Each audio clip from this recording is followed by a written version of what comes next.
ওই তারপরে কি জানো? ওই মা খালারা স্টার জলসা মলসা থেকে ওষুধ বেজে উঠেছে। ও আচ্ছা আচ্ছা আচ্ছা, এই যে খালারা, চাচিরা, মায়েরা, মা বোনেরা, তোমাদেরকেও আমি নিরাশ করবো না। এবার তোমরাও আমাকে ভোট দেবা। কারণ হচ্ছে কি, আমি ইউনিয়ন পরিষদে অনেক ঘোরাঘুরি করে দেখেছি, সবারই ঘরে টিভি নেই।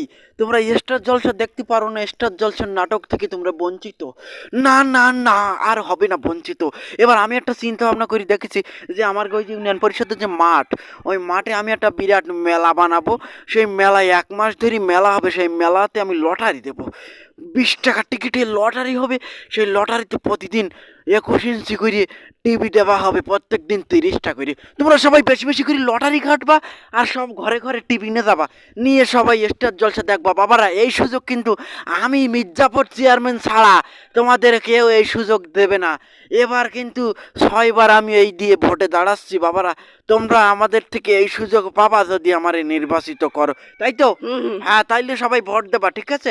তো আর বেশি কথা বলবো না, এই পর্যন্তই আমার বক্তব্য শেষ করি। আল্লাহ হাফেজ, ভালো থাকো। ভোট কেন্দ্রে সবার সাথে দেখা হবে।